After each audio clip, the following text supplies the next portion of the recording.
Good morning and a warm welcome to this week's edition of 20 Minutes on Fighting Disinformation. For the first time since we launched this series more than a year ago, I actually have the speaker with me in the room and very excited about welcome you in a few moments to Maksym Balaklytskyi, who's a professor of journalism at the Department of Kharkiv at National University, the highest ranking Ukrainian university in the QS World University ranking. He holds a PhD in social communications from the Institute of Journalism at the Taras Shevchenko National University of Kyiv and is now visiting fellow at the Faculty of Media and Communication at Bournemouth University in the UK. He will today talk about the propaganda war and how that plays out on the ground in the Ukraine. Maksym, we're very excited to have you here today. I want to start with a short coming out. Coming here, leaving Ukraine, being able to cross the border was not an easy decision for me, even in terms of moral choice, because there is a culture in Ukraine that says that in order to be and feel and be perceived like a real man, like a real male, you should be ready to die for good reason, for right purpose. But I strongly believe that there is a need also in Ukraine for the culture that allows males to live for the right reason also. And I believe that there is an opportunity and the necessity to contribute to this, to the coming victory. I believe in it in other ways, not just only by, for example, being at the trenches near Bakhmut. So yeah, maybe I'm a coward, but I want to also serve my country in other way than just openly military one, maybe with my intelligence and the sharing the knowledge I have so far. So my topic today is Russian disinformation in Ukraine. You can see on the screen a screenshot of a Russian TV channel, Russia One, with the caricature of a Ukrainian warrior, soldier, being depicted as dumb, silly, who is being pushed by the US hand into the fire, who is in this condition doomed for destruction. And when we just start with a very short historical view back, when we may find that the current situation is in no way only the situation with the Russian propaganda, Russian aggression, is in no way the fault of only one person who is traditionally being blamed in the media and by politicians when when we talk about the allies of Ukraine. Because when we see the succession of those political bodies like Muscovy, Russian Empire, Soviet Union, and Russian Federation, we see expansionism and control over what is now the Eastern Europe. We see weaponizing economy, culture, and religion, and it is nothing so unique about this. Every single country, and especially empire of that region, did something of that sort. But what is special is these, I want to highlight it, false claims of opposing the West. In this view, Rus or now what is now Ukraine is perceived as the westward outpost of Russia. And Russia always demands vassal allegiance from Ukrainians. We can see in the Russian culture two opposite images of Ukrainians. One is it could be either bad or good, nothing in between, nothing, no neutral. a Ukrainian could be a backstabbing traitor. You see it like here, or a younger bro, but never a foreigner. So you see here on this slide, you may see a photo of a monument in Kharkiv, which symbolizes the unity of Russia and Ukraine. The guy on your right is Ukrainian. The guy on your left is Russian. And you may see they are seemingly equal, but Russian guy is looking a bit older, wiser. He's supporting, so to say, and somehow defending a younger bro by laying also his other hand on his shoulder. So it is, you could be either a younger bro or you are a traitor doomed to be somewhat killed or at least retrained, brainwashed, and returned to a needed condition. When talking about current stage of Russian propaganda in Ukraine, its main goal is creating chaos, and there are different content layers in achieving the main goal. Before and after Soviet Union collapsing and Ukraine declaring independence, it was two main layers: total negation of Ukrainian cause and planned destabilization of Ukraine by sowing doubt in its authorities and power structures and dividing Ukrainian society. The photo here shows the first planned or possible president of Crimea, and this leaflet dates back to 1994. No Putin in power yet, but these processes were already unfolding. The hot phase of this Russian propaganda starts from 2014. It's the time of Crimea annexation, Donbas armed conflict. These are, we may single out three main layers of this propaganda: justification of violence and aggression, mirroring the blame, threatening Ukraine's allies. This photo shows one of the buildings of my native university in Kharkiv being damaged by Russian shelling. As far as analysts see the current stage of Russian propaganda, it could be characterized as dynamic, repetitive, contradictive, and systemic. So it could target different or even contradictive audiences. Like, for example, it could target religious circles by highlighting the need or the importance of proper Orthodox religion, and at the same time, it could address the older senior audiences having nostalgia for the Soviet Union, which you know was militantly secular and even atheistic. There are certain types of arguments of Russian propaganda against Ukraine. Historical arguments: Russia owns Ukraine. Political arguments: Ukraine is an illegal state.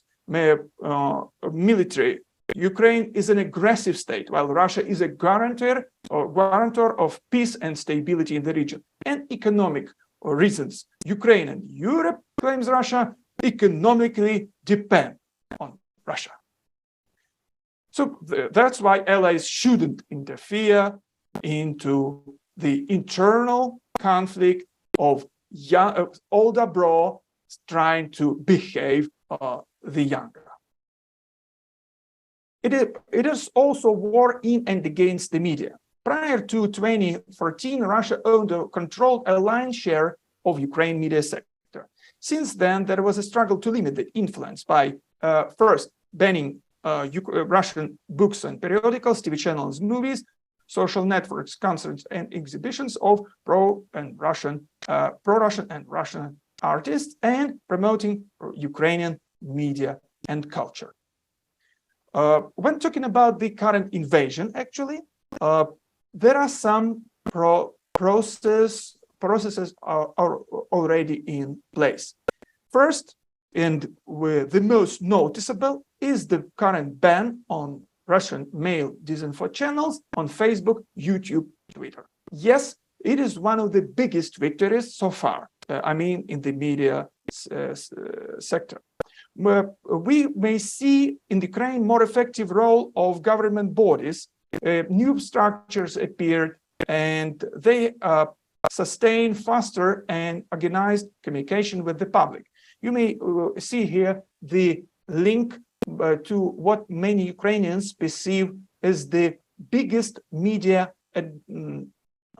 advantage, biggest media achievement of Ukrainian government in terms of communicating with the wider public. This mobile app, which is available through that link,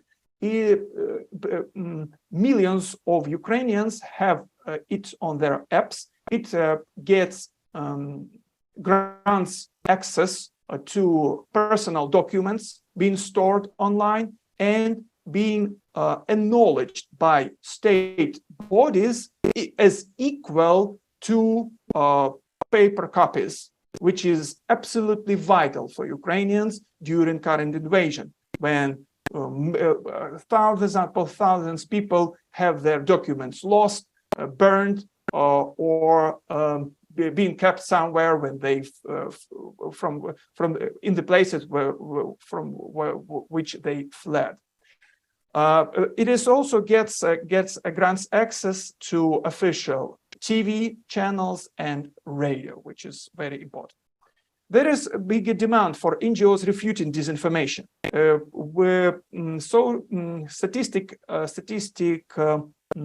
Surveys prove that there is search for official sources and bigger trust in them among Ukrainians. There is growth of skepticism toward pro-Russian content, higher level of critical thinking and media literacy, plus thousands upon thousands Ukrainians at least tried to switch to Ukrainian language and media during this invasion, which naturally distances them from Russian propaganda, which is in its absolute absolute measure targeting Ukrainians, which is provided and utilizes Russian language. The perspectives and the future, what is needed really, there is a need of manufacturing trust in quality media. So Ukrainians are mostly becoming more, I would say, skeptic toward fakes, but they don't trust quality media either. Is Russian disinfo still a threat now? Social networks is a main news source for 59% of Ukrainians. The most popular are Telegram, YouTube, Facebook, Viber, Instagram, TikTok, and Twitter. So you may see that the most popular social network in Ukraine is of Russian origin. Plus, there are lots of mirror websites. So when, for example, some official websites are being banned in certain area, this content could be moved also and copied to mirror websites and be available still. On YouTube, there are lots of kids content soaked in propaganda. You may see those screenshots. Masha and the bear. Masha here appears in the hat worn previously by the commissars at KGB in Soviet Union. You may also witness that the tank on the upper right looks like Joseph Stalin, and the tanks in the bottom, yes, maybe they are just sleeping, but in the context of the current sense of such symbols, I think this image should produce anxiety in experts. So there is kids content which is not viewed and not believed to be able to contain propaganda, but it does sometimes. There are RT official Russian propagandist resource videos with blurred logo on YouTube still, and new channels being created all the time, and the new videos are being posted. So there is a need for quality moderation on YouTube. Ukrainian experts single out and detect 300 Russian-made websites mimicking European media. For example, there is a resource called World and French News. Nothing Russian in its title, but the majority of its sources are Russian-backed, either so-called experts or the channels which are somehow connected with the Kremlin. Russian media is still perceived as normal members of media field. They are very much often being referred to, being addressed for commenting, for, so to say, adding comments on the and the like. RT and Sputnik are available through VPN. Their videos are posted on US platforms Odyssey and Rumble, and social networks Gab and Parallel. So Russian disinformation is still here. Telegram is also an information battlefield with anonymity as the main concern. So you may just see that Security Service of Ukraine exposed a network of Telegram channels orchestrated by Russian military, not just sympathizers of the Kremlin, not just volunteers. Russian Telegram channels targeting Ukraine are estimated as being from 2,000 to 50,000 channels. So there are pro-Russian and occupational Telegram channels which are meant to pave the way for possible invasion of occupation of some territories. There are valuable audiences, occupied territories, in which people are being completely detached forcibly from alternative channels of information, and internal migrants and refugees who can bear some components of Russian propaganda, even subconsciously. For example, viewing the West as evil and as their enemy. And the last point here is genocide rhetoric, which utilizes religion. The aggression against Ukraine is presented as a sacred war, a kind of jihad, where killing Ukrainians is a higher calling for every believer, and complete absolution of sins is promised for those willing to do it. It is targeted at Orthodox Christians and Muslims, and there is an idea that God punished this sinful West through Holy Russia with LGBTQ+ as a scapegoat. So there is a coined phrase called desatanization, where aggression is a kind of presented as a kind of exorcism, where Ukrainian ideology, culture, language is a so-called satanic ideology, whereas Russian is a holy, good, and deserved and welcome. So my main conclusion here is that Russian disinformation is here and it needs to be countered. Thank you so much. Tak ska du ha. Tak ska du ha, Maksym. Has been a fascinating 20 minutes together with you, and thank you for sharing your insight for what's happening in the field in Ukraine on the level of propaganda. So thanks again, and thanks to all our listeners and viewers, and we will be tuning in again soon. Thank you.